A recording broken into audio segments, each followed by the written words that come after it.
This is David from the Much Love family. I just wanted to give you a heads up that we were having some technical issues during this session. I hope you can understand. Much love. Welcome, welcome, welcome. This is Much Love with Keoki, part of the Much Love family. My name is David, and the skilled artist across from me is Keoki.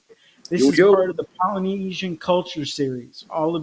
This one is all about music, its history, instruments, and influence on today. So, Keoki, I like I've said before, I like listening to you and learning about the history, the background, and how it's influenced you.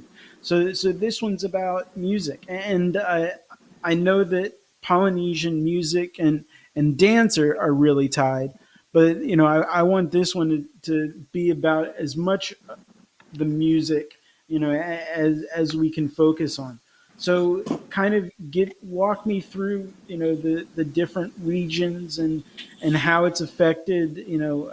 I guess the different islands affect Hawaii, and then Hawaii affects, the mainland. So take me through it. Give me the story. Oh man, story of music. There you go. Story of music in the islands.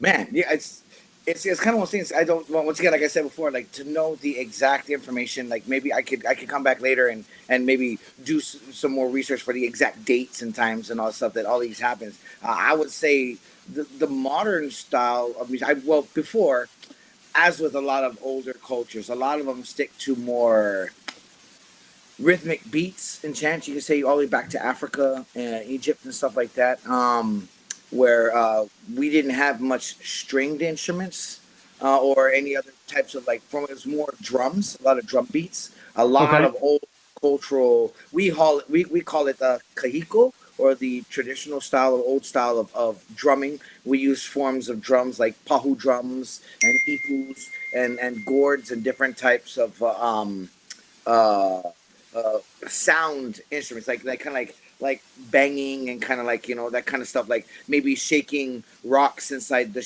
an empty shell of a coconut shell, kind of like a maraca kind of thing, kind of more natural instruments that you see around Mother Nature, using the Yeah. skin of animals to make drum heads and so forth like that. I know a lot of us have done that. Even to this day, when we have hula competitions in Hawaii, there's two types of hula we do: the hula kahiko and the hula auana. The hula kahiko is your traditional hula, where 90 it's going to be all chanting and a lot of drums, and then the hula auana is the modern style, which carries the instruments, the ukulele, the guitar, the bass, and everything like that.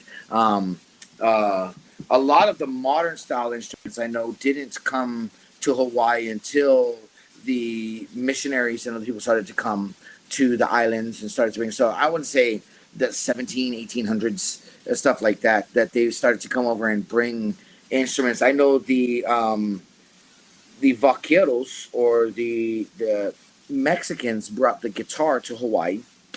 I know Oh, that cool. they were the Mexicans were brought over to Hawaii to teach the Hawaiians how to herd cattle. The Parker Ranch is one of the largest ranches in the nation in the United States.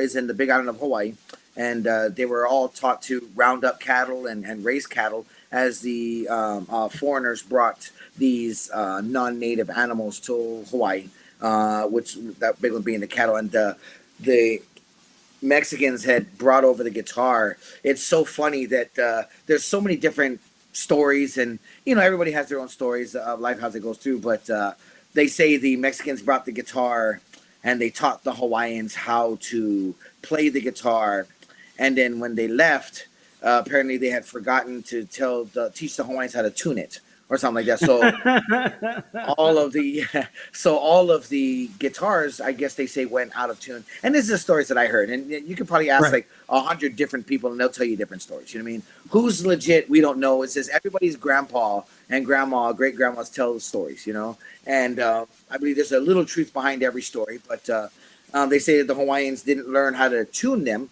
and the strings became extremely slacked or like loose. So the Hawaiians learned to play what they call now kiho alu, which is a form of Hawaiian slack key, which is a if you really listen to it, it sounds more like a bluegrass, kind of like a bluegrass style of picking, where there's a more back and forth motion of the thumb and the fingers picking, almost like a classical style of picking. And but the chords and everything is slacked, so all the keys will be tuned to a D or a G or an A or a B or something like that. So they all tune it into the keys, and so you have that's what we call keyhole alu or slack key.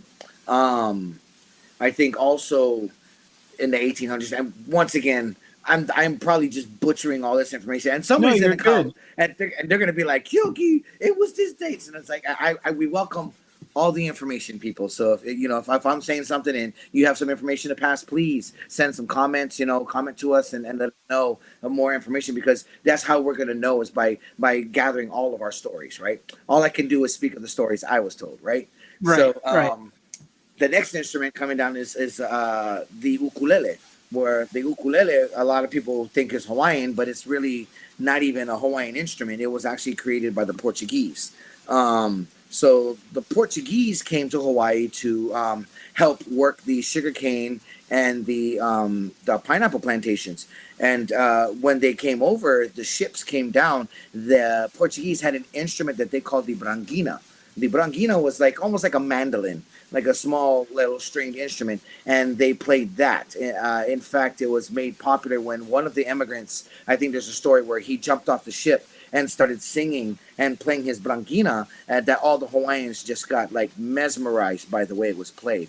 So in those boats where the immigrants had come over, there was a few of craftsmen or woodworking craftsmen, and they came to Hawaii with the immigrant crowd. And as they mingled with the Hawaiians and learned a little bit more about the Hawaiian culture and the Hawaiian everything, that they built the modified version of the brangina, of which we now call the ukulele, and it was built by the Portuguese for the Hawaiians, and as they were here in Hawaii, and then when the Portuguese first started to play the ukulele, they played it so fast, kind of like a banjo, like super quick, and their fingers were moving really fast on the strings, and so the Hawaiians said it looked like fleas jumping up and down, and so they named it ukulele, which uku means flea and lele means to jump. So the ukulele is known as the jumping flea.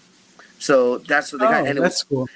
yeah, and it's just because of the way the Portuguese would play the instrument so fast and their fingers move so quick, it looked like fleas jumping on the ukulele. So the jumping flea is the ukulele, and then later on, eventually, other instruments like the bass obviously came in later. The The uka one I think bass. the uk bass, yeah, that's another one that came out recently.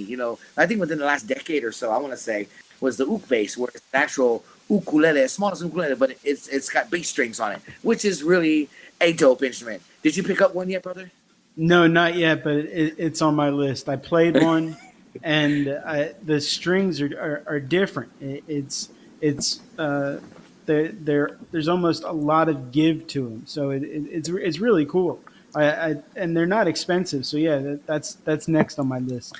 Yeah. So the uk bass, but uh, I think I want to believe that the I want to say the only instrument that was created or invented in Hawaii is the lap steel guitar. The lap steel Really? guitar, yeah, was the only one invented in Hawaii. I think they say the ukulele was created in Hawaii, but by the Portuguese. So it was technically made in Hawaii off of the brangina or the Portuguese instrument, but it was also still made in Hawaii. The lap steel guitar, the story goes that a lot of people tell that there was a gentleman walking down the railroad tracks in Hawaii, um, when he found a railroad pin, or like the spike that they used to drill the railroad tracks in, and he put his guitar down and he was looking at this pin, and the pin dropped and it hit the strings on the guitar and it made a sound, and he was like, and then he started to run the pin across the strings as he played it, and then the guitar was laying on the ground. So that's where he invented what we call today as the lap steel, and that's Oh, what was. very cool. Yeah, that's kind of similar to a sound like almost like a dobro. and stuff like that. It's a really super cool resonating sound, and the lap steel is used in all types of music now, from country music and all that stuff like that. Like country people definitely use the lap steel too, but they say that that instrument was created in Hawaii. How it got up to the states, I'm not sure. Like I'm sure tattooing moved from the islands to other countries. I'm sure that it's the same way. They just came to the islands, grabbed the information, and then took it back. Made their own version. So, So taking it a step back, so did each island have its own rhythmic sound? So like oh New yeah, oh yeah. Zealand versus any of the islands, Polynesian, Samoa, all of those. Did they each have their own rhythms? Oh yeah, each one is definitely distinct to themselves. The island rhythms, like I said, they all start off with.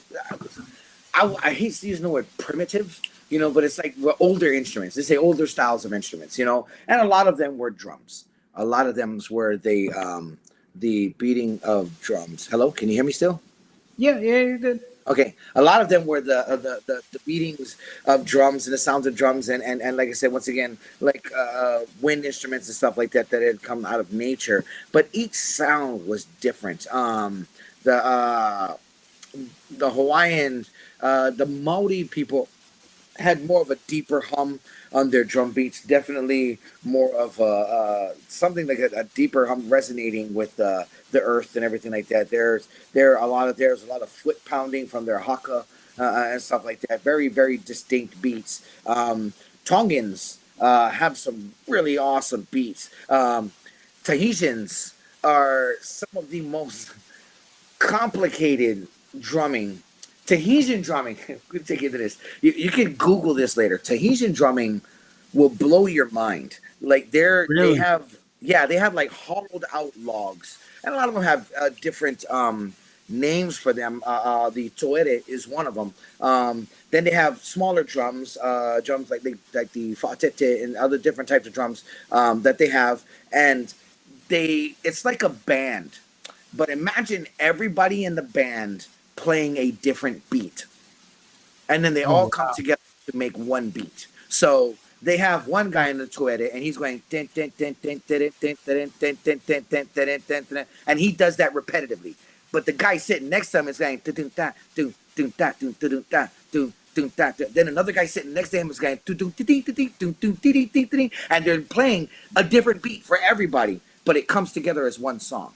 wow, And that's it crazy. is, yeah, it's phenomenal. I got a friend of mine, Mark, and he used to be a heavy metal drummer. And as soon as he went to a Tahiti Fete or a Tahiti drumming competition they had up in California, he got just his mind blown. And now he does nothing but drum Tahitian, and he bounces around from Tahitian group to Tahitian group, just drumming. And this is a guy who's a heavy metal drummer, just loves like really fast drumming and just other stuff. And the speed and speed work of the toere, and just the motion of the toere, where it's a hollowed out log, let's say about 3 feet long, 2 feet, 2 to 3 feet long, and then they stand it upright to where the hollowed out side it goes along the long edge of it. So it's like a canoe. It looks like a canoe. So it's just hollowed Okay. out a long part, and then they turn it sideways and they hit on the side of the actual log with a stick. And the stick, they're using one hand. So it's not two hands like an American style drumming where you're drumming on drum heads, or other styles where you're drumming on a drum head. They're using one hand to hold the toere up and the other hand to hit the beats. But they can drum as fast, if not faster, than somebody using two hands with one hand.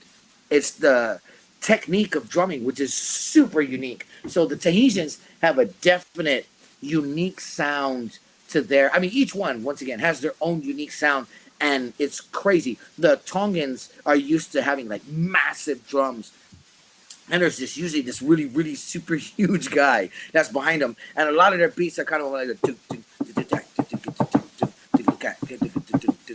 and they have like really super dope beats. Like each Polynesian culture, best thing to do is you go to Polynesian Culture Center out in Hawaii, and they have it's like a theme park. And in the theme park, they have villages, and in each village is a different culture. In Polynesia, there's a village for New Zealand, there's a village for Hawaii, a village for Samoa, a village for Tonga, and all these different cultures. And then in the end, at the end of the night, when you're done, they have like a luau at night, and then they have a big show, and you can listen to every single type of their music. And they do it in a village too, where they play their music, they teach you their dance, they teach you arts and crafts for each one of their cultures. It's super dope. Like eventually, I want to build a massive one, like a world cultural here in Georgia, where we do the same thing, where you have a park that has villages for every culture in the world, and you can walk to each culture and learn how to dance Chinese, and learn how to dance African, learn how to dance Russian, and all these different things, and to share arts and crafts for each one of those cultures, and to share the actual culture of each culture. Because in Hawaii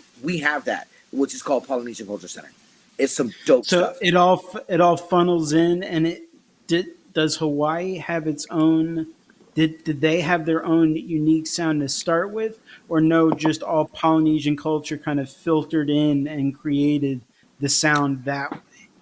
I think they all, because they say that a lot of the Polynesians had migrated from Southeast Asia. So I think we all started with a bass sound, maybe a bass rhythm, and which I tell you, it's the rhythm of the earth, the rhythm of nature, right?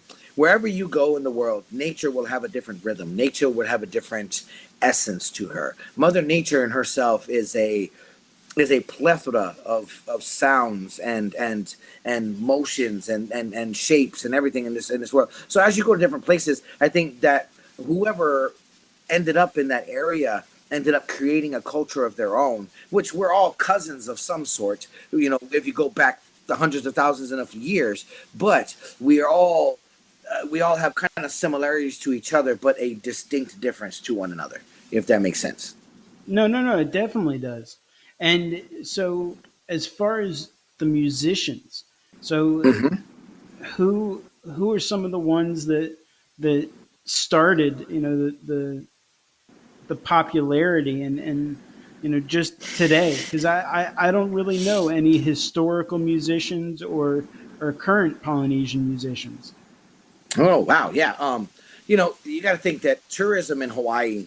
I mean, I guess you have the more of the traditional, once again, the kahiko, the drumming style and the hula and everything from back in the days that came. And as the instruments started to come over, it didn't start getting popularized, I think, until the early 1920s. That's when tourism really started boosting in Hawaii.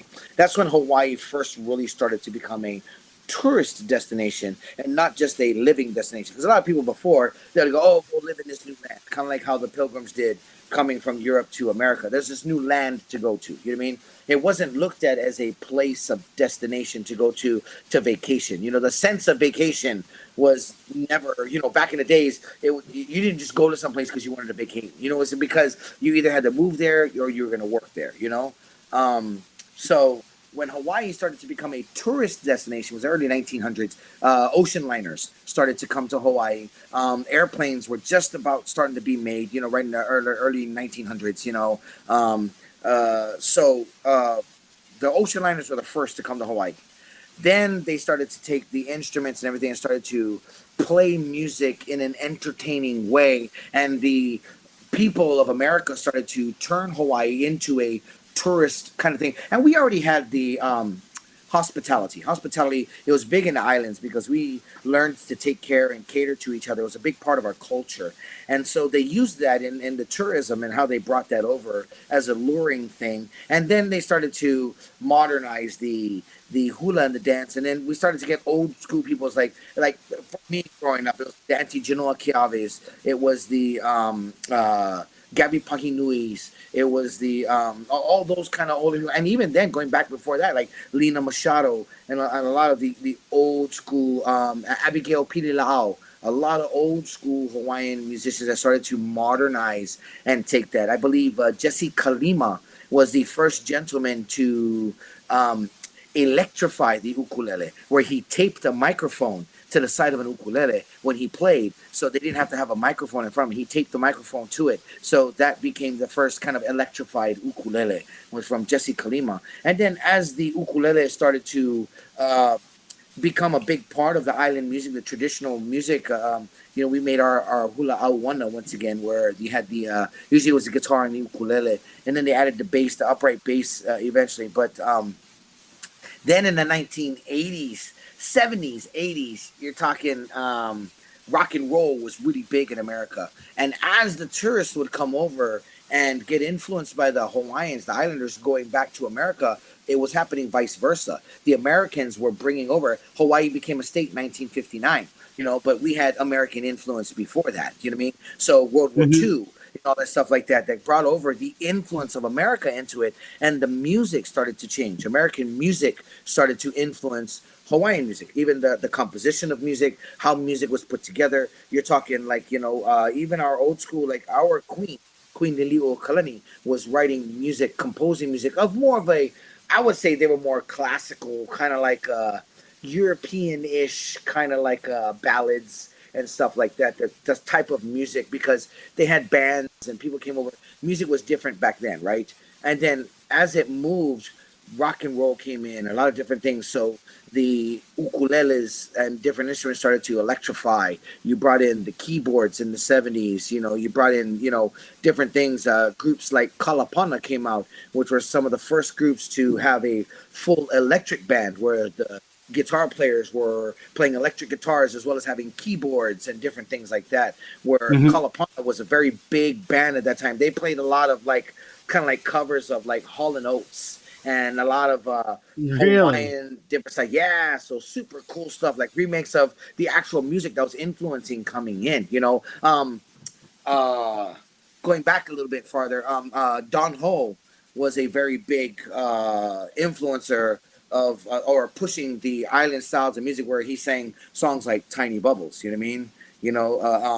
Where also Elvis came to Hawaii, and Elvis sang his music of Hawaii and stuff like that. So as the Hawaiian culture, once again, starting from the 1920s when it started to become a tourist destination, and as World War I, World War II came through, as Hawaii was occupied in World War II, then eventually becoming a state in 1959, like the music and the influence of the cultures, like literally skyrocketed. Like I said, so we had all of that. Don Ho, once again, a big like a show host and everything for all the tourists. A lot of tourists came in.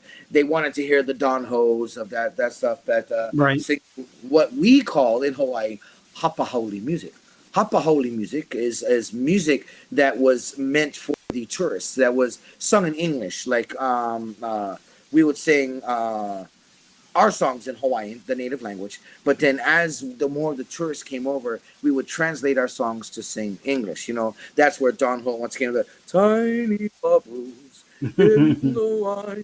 Stuff like that. That they started to come out. Like Elvis singing Blue Hawaii and stuff like that. All of these Americanized, or what we call Hapahauli songs, came out because of that American influence. And then in the 1980s, reggae hit Hawaii, which is really kind of more my era kind of understanding. You're talking Eddie Labette, Eddie Grant. A lot of the old school reggae singers started to become popular, and then we had guys in Hawaii like Brother No and Tony Conjugation and guys like that back in the days, or even Kelly Boy Delima and his group Kapena, which took that reggae and then turned it into our own island sound. And our reggae at first started off with Brother Nolan, Butch Helemano, and a lot of guys like that, where they took the literal reggae of the time, and then it eventually evolved where what is that?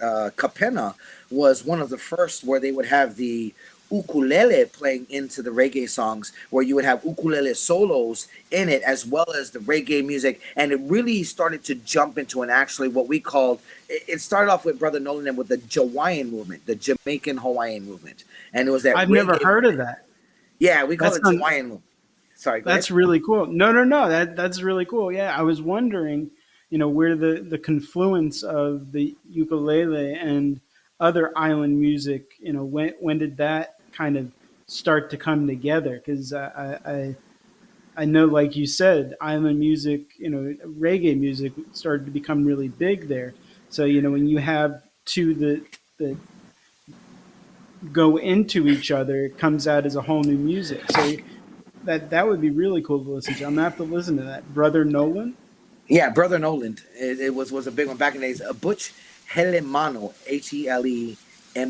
Helemano was another great one. Uncle Butch was one of the and him and Brother Nolan were some of the big first influencers of that reggae sound, starting that Hawaiian movement, and then Kelly Boy DeLima and the group Capena just took it to the next level with the ukulele. And you understand the ukulele was, yeah, it was electrified, but it was still an instrument that were electric instruments like electric guitars and stuff like.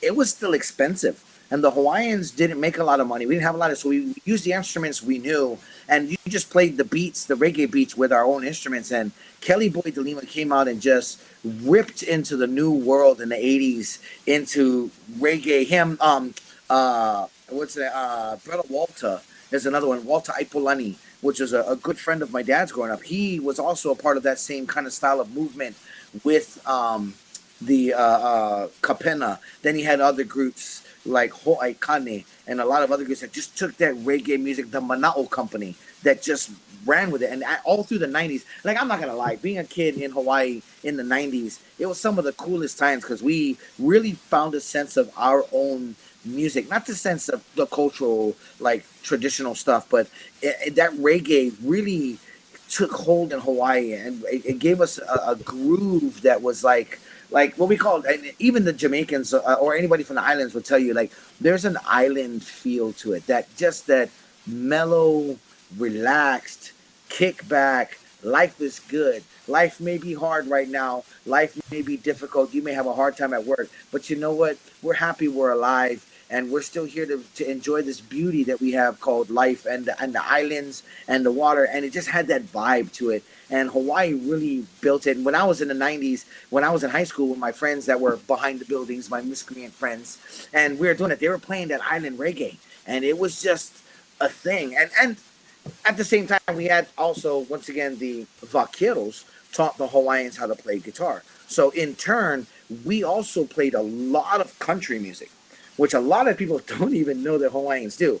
But a lot of our songs that people play at home, like not recorded, like Israel Kamakavivo, like people eventually knew him, Brother Ids, who sang that Somewhere Over the Rainbow, like the Hawaiian, traditional Hawaiian stuff, country music and country style of music has been big in Hawaii for years. So Ka'al Crater Boys and the group Palolo were really big groups back in the 90s when I was growing up, where they had that kind of like country, kind of like a sound to all their music with a little bit of bluegrass style of picking and stuff like that, which is super dope. But that combined with the reggae and stuff was really our thing. We could sing about our emotions, and then we could just laugh it up and have that good vibe with reggae. And that's where me and my friends started to play music, where eventually almost all of my friends from high school ended up in professional recording groups, and I was the guy who joined the army to take care of my son's money.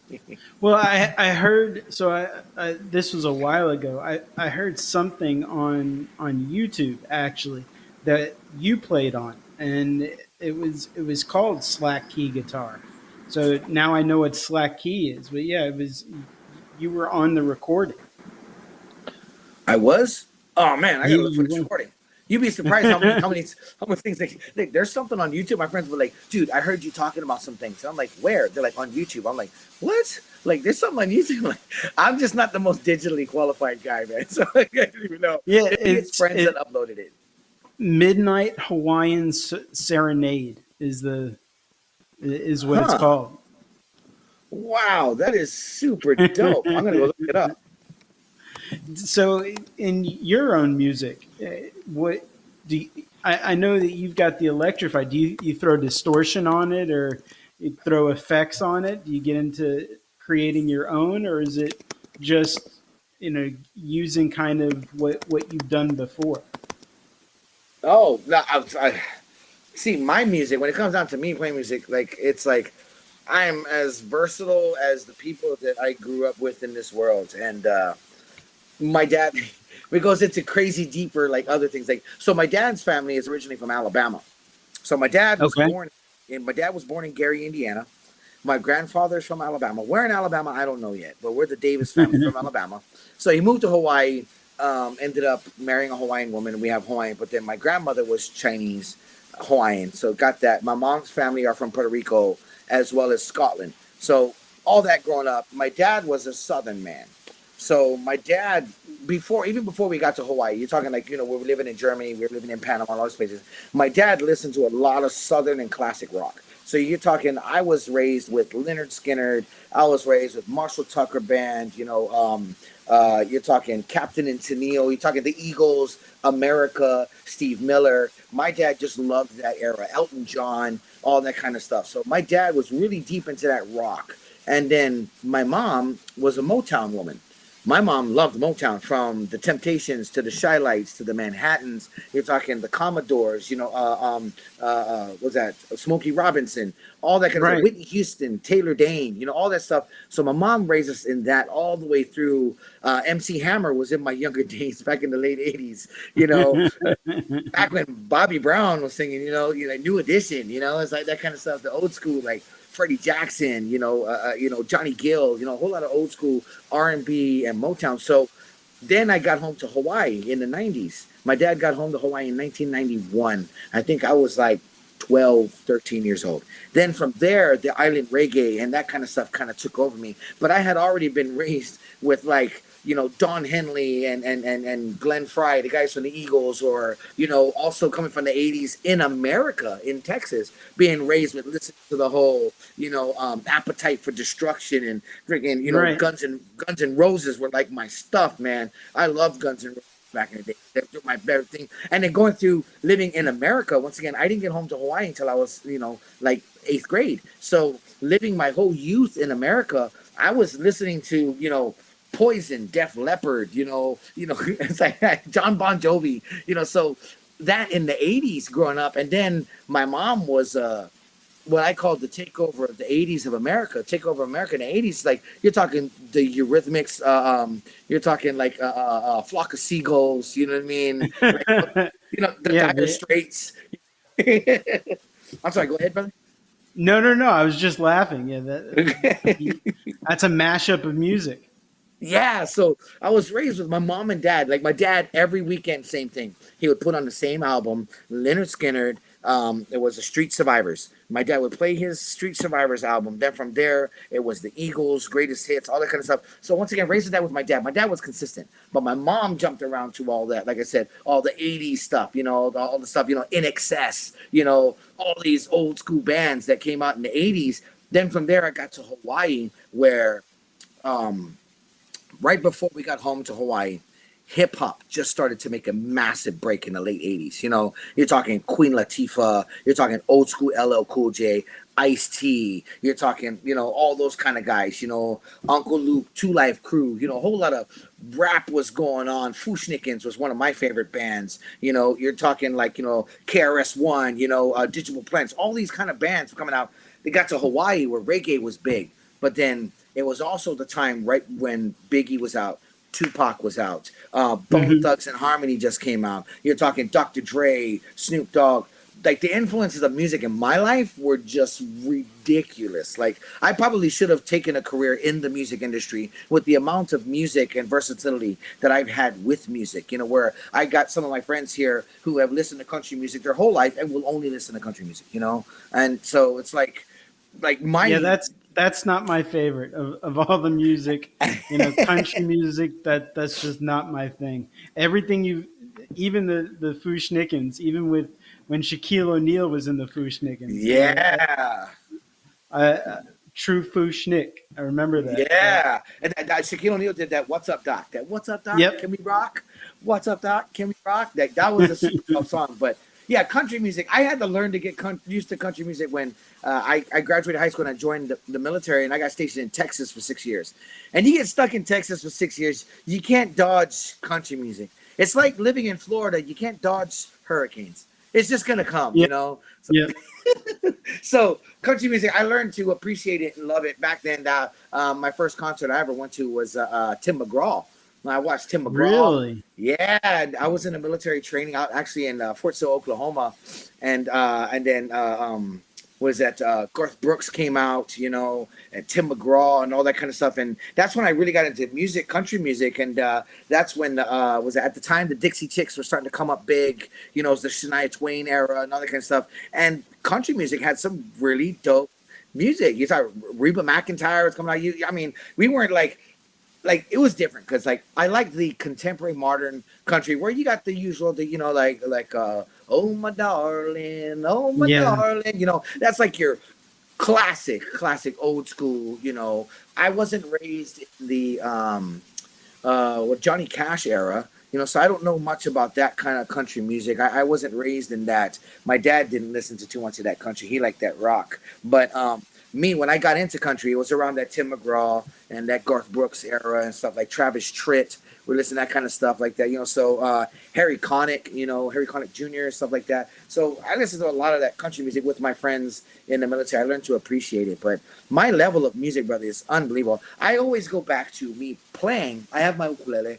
Like you said, I electrify my ukulele. I have a friend who has a band. They play every once in a while, every other weekend out here in up in the northern parts of Atlanta and like Dawsonville and stuff like that. And they're like just a diverse band, but mainly heavier stuff. They like to, they play that they play Rage Against the Machine. Oh, really? Yeah, they play that kind of stuff. They love you know like Metallica. They love all that kind of heavier stuff. But they will play like the 311, the Limp Biscuit. They'll play all the other kind of cool stuff. The Sugar Rays. You know what I mean? They'll play all the super kind of like they play that Green Day. Oh my God, they play Green Day Basket Case. Yeah. Unbelievable. Like these guys are awesome. So my friends, we're all musicians. We have to play. And they told me like Keoki, like, you need to come out and jam with us. So I'm figuring out a way to electrify my ukulele and jam solos with like, let's say I want to do November Rain by Guns N' Roses and do the solo with an ukulele. That's what I want to do. That's gonna be my thing. That's so when I was 12. Actually, I was 13. I for my the one gift that I wanted.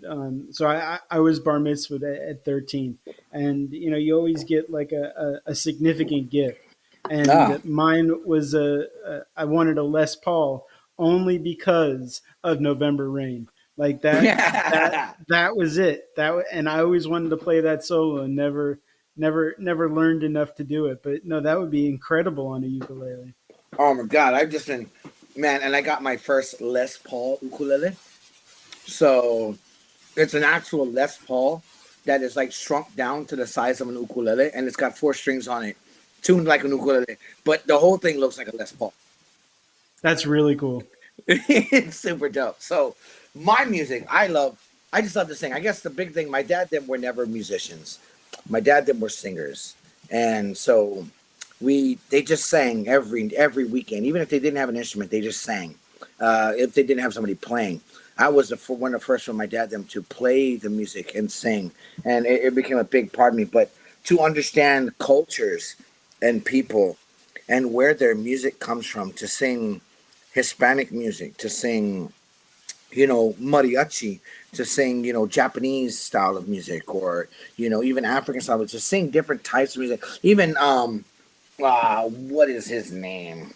The guy who sings Conte Partiro, the Conte Partiro. That song, like, Oh, what's his name? Not Pavarotti.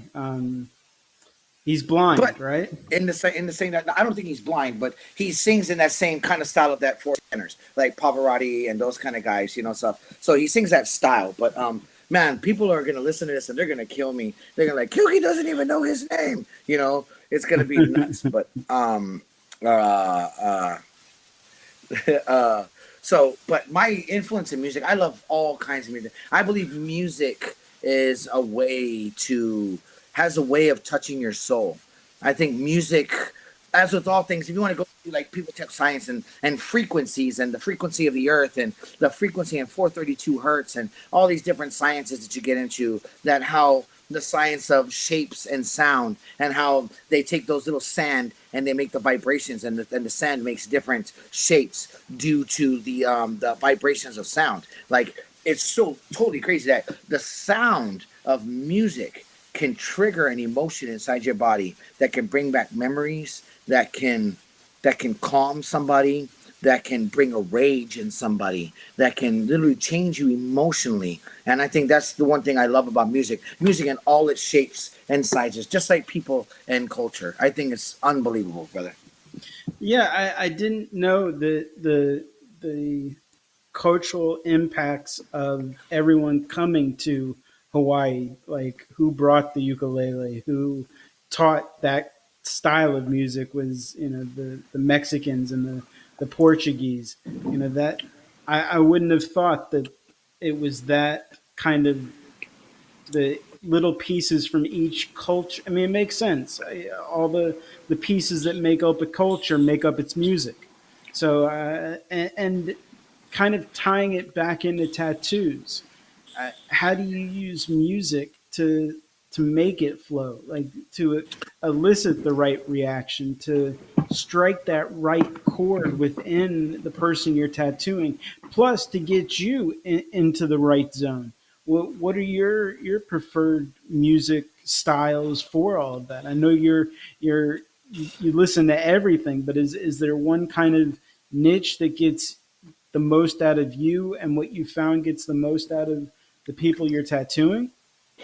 Well, I believe that there's so many different ones. The connection to, once again, the sound, the vibrations, the rhythms of everything gets people into movement. Sound invigorates movement, and so for me, when I listen to music, or depending on the person that I'm talking to, whoever my customer is, there's a vibe and energy person. And what I'll do is I'll try to find a vibe. A lot of the times, people that come in, they match my energy. My energy is very mellow, very relaxed. I can play my island reggae. It's nice and smooth, mellow. But there are some people that come in where they have emotional trauma.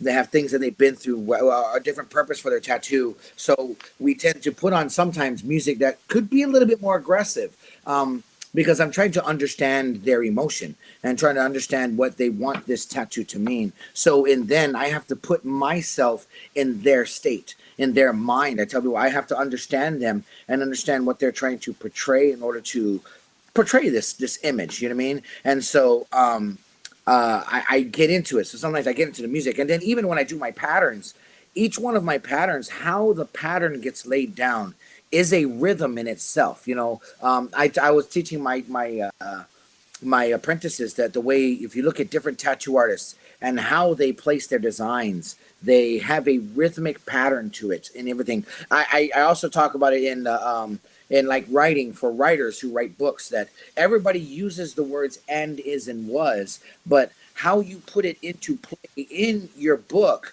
how you put them in there, will tell me if you're a fictional writer, if you're nonfiction, if you're writing a biography, a bibliography, all these different categories. And how you can do and make your writing is by how you place those words together, how sometimes use and, is, and was, and all that kind of stuff. Same thing with my tattoos, my patterns, my triangles, and everything, the way that they go together. There's a rhythm to my thing. I tell them I'll put a small design next to a big design, next to a small design, next to a big design. Sometimes I'll do a small, small, big, small, small, small, big, big, big, small. It's like, but the Mhm. rhythm of the person determines that pace that I have. And usually it's also by the music that I listen to. The music that I listen to, just like the vibrations of sound with the sand changing to different objects, the music that I listen to, the conversations that I have with people, influence the energy and how shapes and sounds come out. So I'm just like that plate that holds the sand. And as we talk about what we're doing, that's the sound and the vibration going through my mind and my body, and then it vibrates, and then the images come out. And that's just kind of what it is. Like I tell you, my job is, I don't do tattoos. I connect with people. Tattoos are just the byproduct. Tattoos are it's me making that, me and that person making sound, and the vibration into that connection from them to me, which is the sound plate. I create images from that. Does that make sense? Oh no, it definitely does. And I, like in our other episodes, the the history, even even if the dates are wrong, there's still so much that you impart on me, and I hope impart on the people listening, and give a sense of where you come from, what has helped define you, but also what others can get out of it, what others can build off of from the knowledge.